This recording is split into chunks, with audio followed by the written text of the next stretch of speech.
Welcome back to Ghost Pirate Entertainment. I'm your host, Kanan Becker, and today we do another deep dive into Tubi.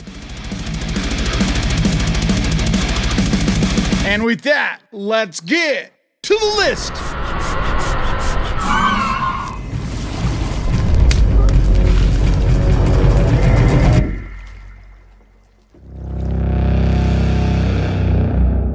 Archons is a 2018 sci-fi horror thriller. Directed by Nick Sapsakivsky, it stars Josh Collins, Rob Rocco, and Permis Sihat. A struggling rock band venture into the Canadian wilderness seeking inspiration for a new album. But their journey, fueled by psychedelic drugs, takes a dark turn as they encounter strange occurrences, disappearances, and monstrous creatures. Did you see them too? I've been watching us since last night. We're on drugs, man. Whatever you think you're seeing is just in your head. This is a very, very small movie, so you can't go into this expecting too much.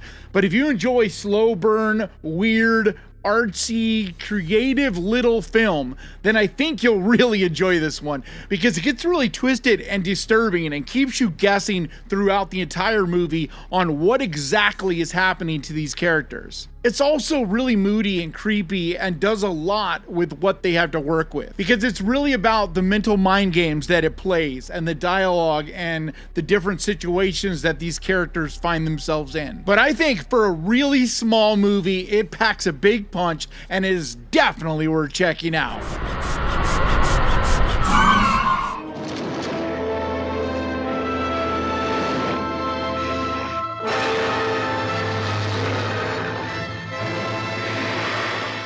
The Werewolf is a 1956 sci-fi horror movie. Directed by Fred F. Sears, it stars Don McGowan, Joyce Holden, and Stephen Rich. Two scientists are involved in a car accident and find an unconscious man in the remains. So they take him to their lab and inject him with the serum they have been working with. But sadly, the serum turns the man into a murderous werewolf.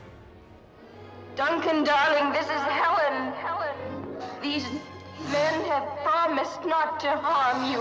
I'm a big fan of the classics, the black and white films, but especially the ones from this era, where there was a real mixture of sci-fi and horror, and a lot of the movies were kind of a blend of both, and you really couldn't delineate between the two. They're just really intertwined in a lot of the films. And I really enjoy the pseudoscience from this era, where all the movies were these experimentations and seeing how far science could push the boundaries of DNA and things like that. And it was really imaginative because they didn't really know a lot about it, and especially the people making the films. They weren't scientists, they were just kind of dreaming up cool, fun things that they could put into a movie that kids would enjoy on Saturday afternoons. And this one really fits well into that space because you have a werewolf movie, but he's created by this science gone wrong. And it also deals with a lot of things similar to Lon Chaney's The Wolfman because it's this tragic story. It's sad,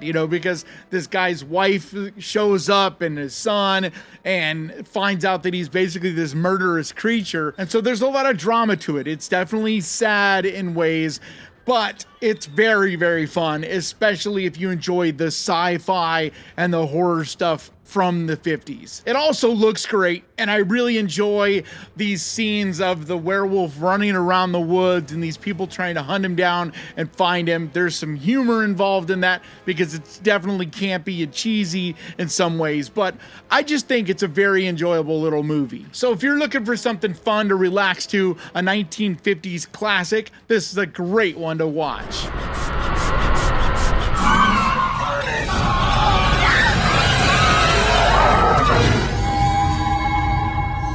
Cabin Fever is a 2002 body horror movie, directed by Eli Roth in his directorial debut. It stars Ryder Strong, Jordan Ladd, and James DeBello. The story follows a group of college graduates who rent a cabin in the woods and begin to fall victim to a horrifying flesh-eating virus. I don't want to get sick. I don't want any of us getting sick. I just don't want to get it.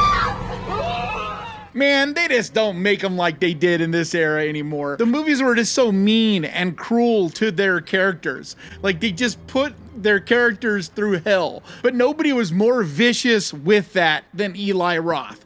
In this movie, the shit that he throws at these characters is so fucked up, but really entertaining as far as a movie goes. Because this gets so gory and gross and disturbing, uncomfortable. I think it's one that a lot of people have kind of forgotten how hard it goes. So I think it's a great rewatch because it is surprising how disturbing, demented, and just absolutely brutal this movie goes. I also really love the special effects in this. They do a really good job. I mean, you can just feel the pain. You could just feel the stuff these characters are going through. It just feels that real. But man, oh man, does it get nasty and gross and skin crawling. So if it's been a while since you've seen this, or if you've never seen it and you're looking for something disturbing, gross, and uncomfortable, this is a fantastic choice.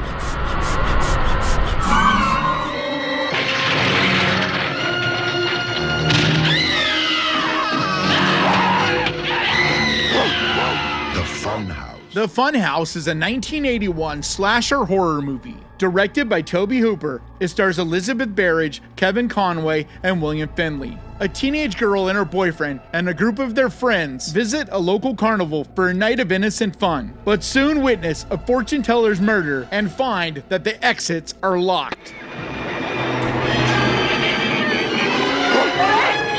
I don't know what that thing is. I just want to get the hell out of here. So this past weekend, I went down to Vegas for an event that hopefully I'll have a blog up within the next week or so, and you'll be able to see what I was up to. But it was really cool, and the different things I got to experience were a lot of fun. But on the way home, I happened to go by the Clown Hotel. And if you're not familiar with that, it's definitely worth looking up. It's a very interesting place, but it's really, really creepy.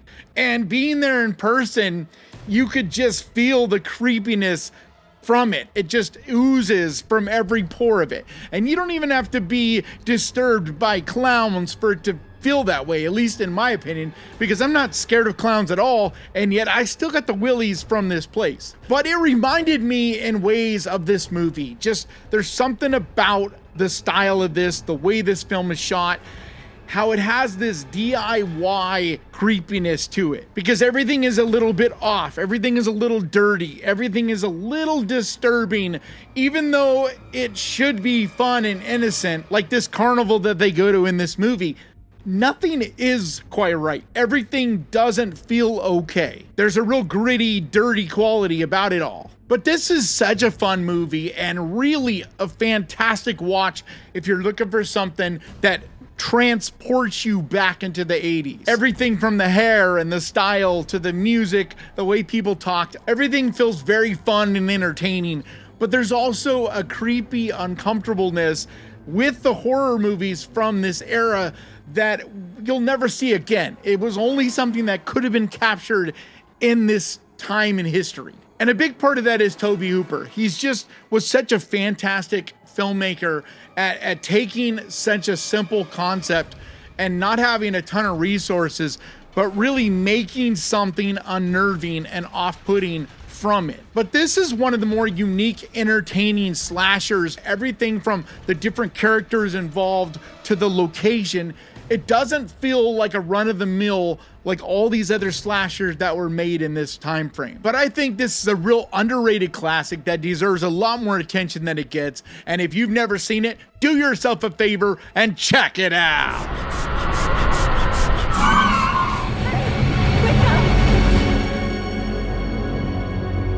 Should we get started?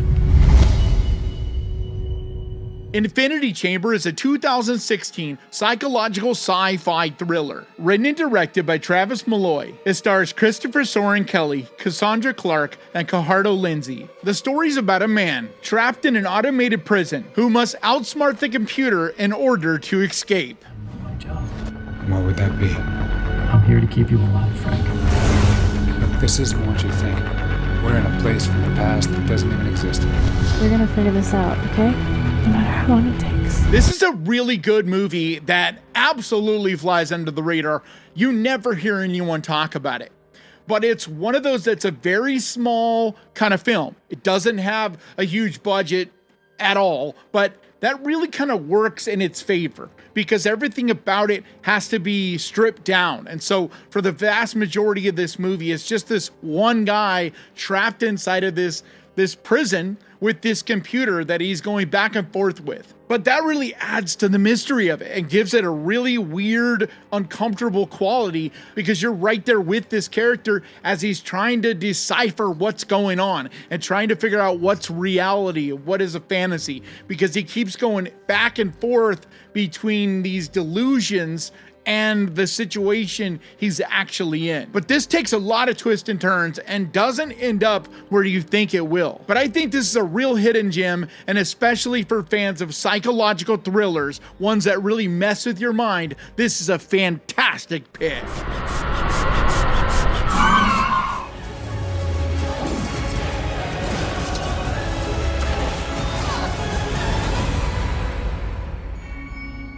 Priest is a 2011 action horror movie. Directed by Scott Stewart, it stars Paul Bettany, Carl Urban, and Maggie Q. A warrior priest disobeys church law in order to track down a pack of vampires who have kidnapped his niece. Where's Lucy? They took her. There is no vampire menace. Find Lucy, bring her home, and you promise me something, brother. Kill them all. It always surprises me how forgotten this movie seems to be, because I remember when it came out and there was a lot of buzz around this. People really enjoyed it, and it was definitely one of those water cooler movies, especially for fans of horror and sci-fi. But as time has gone by, it's really been forgotten. And I think that's a bummer because for a vampire type of movie, this is unique. It does a lot of things different than a lot of the other vampire kind of sci-fi movies we've seen done since. There's this slick, exciting, action-packed quality about it.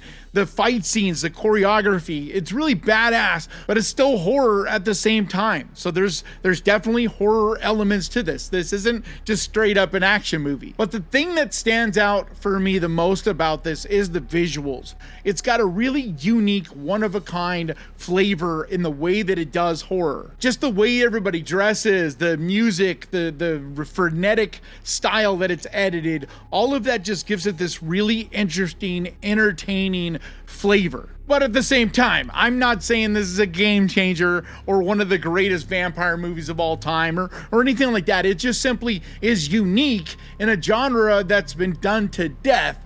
It feels different. But at the end of the day, it is not something super deep. There's not tons of layers or artistry involved or any of that. It's just a fun popcorn kind of watch. But one that I think if you haven't seen it in a while, or if you've never seen it, it's definitely worth checking out this weekend. Oh my God.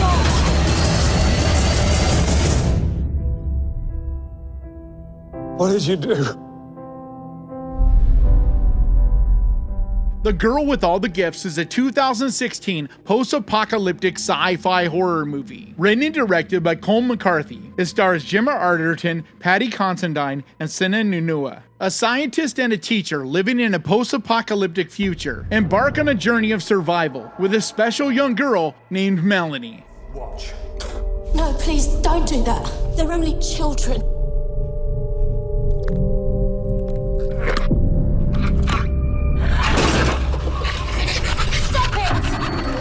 Okay, I have recommended this movie a number of times. It's one of those that just really frustrates me that not more people have seen this, that it isn't talked about more.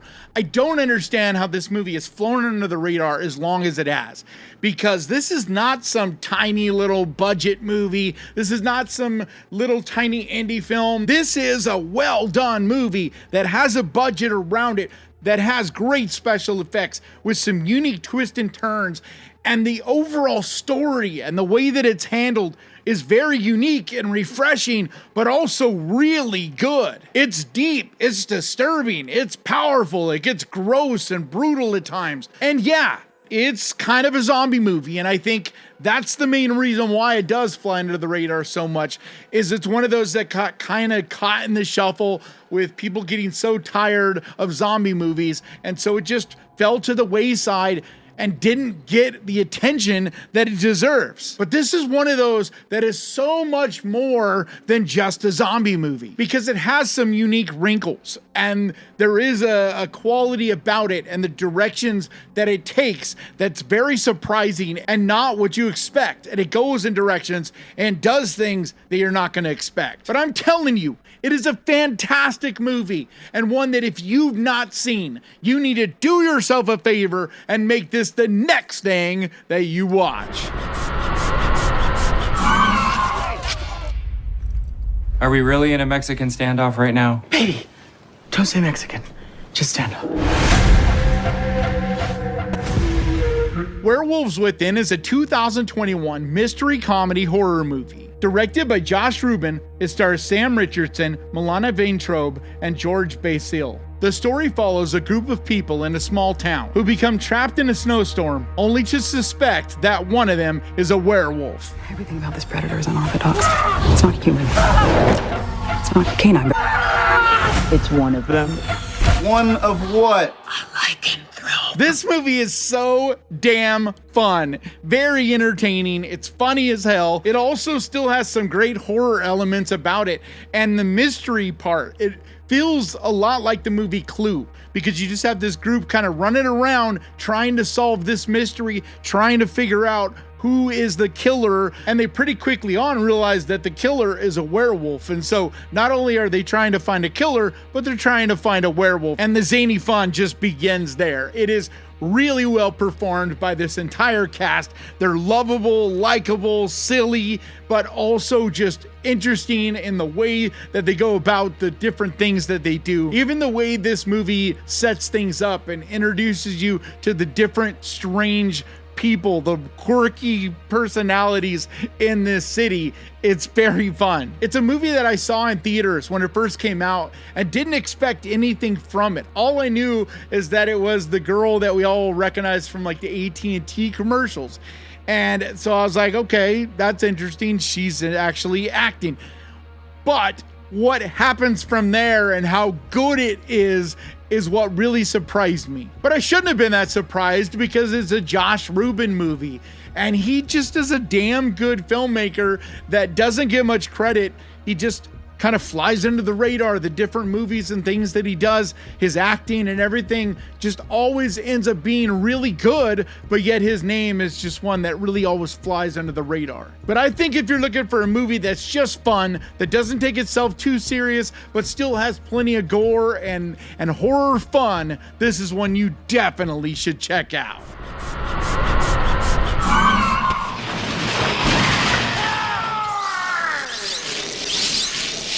Now that I have your attention. Brainscan is a 1994 sci-fi slasher horror movie. Directed by John Flynn, it stars Edward Furlong, Frank Langella, and T. Ryder Smith. Horror movies and video games fascinate teenager Michael, who discovers a game that portrays murder from the killer's point of view. But soon he discovers that what happens in the game happens in reality. You're in the game, man. You're in control.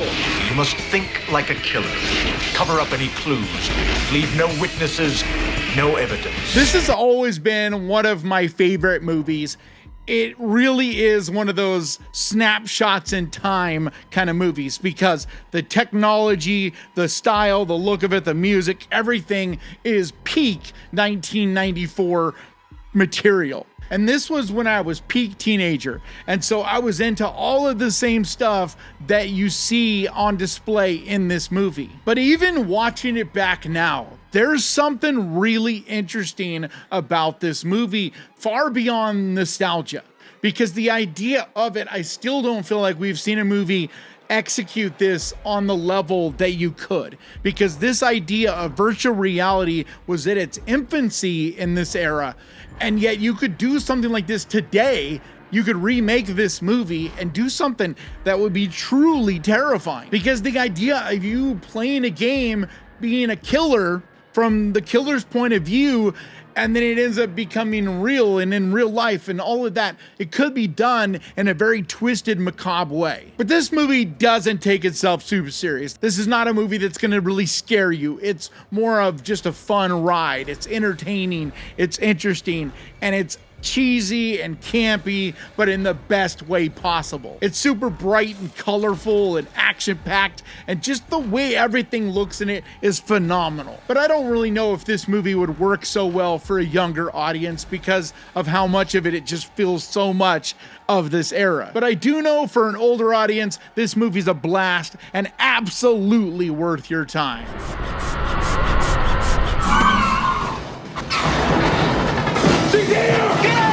Open the damn door!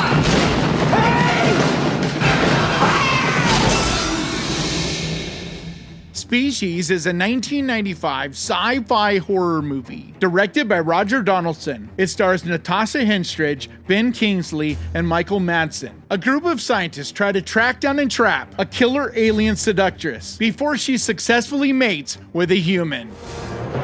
We decided to make it female so that it would be more docile and controllable. More docile and controllable. I guess you guys don't get out much.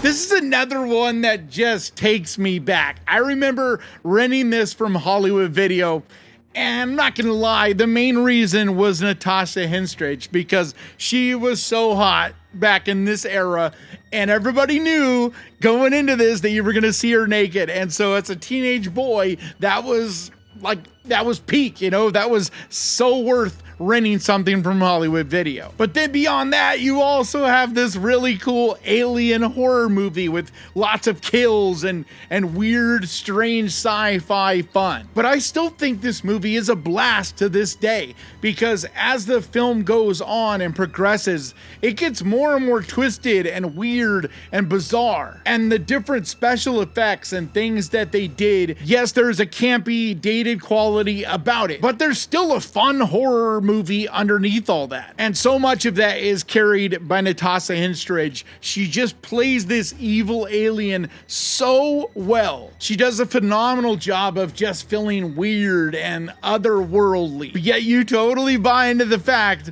that she's a seductress and that she would easily be able to seduce the people and have her way like she does in this. But I'm not saying this is one to overthink. This is definitely a cheesy movie from the mid-90s, but I think it's still very fun and a perfect pick for this Saturday night. So do yourself a favor this weekend, pick one of the movies off of this list, grab your popcorn and your candy, and enjoy! And like always, thank you so much for watching. Please crush that like button, and remember guys, horror can be fun, and I'll see you all next time.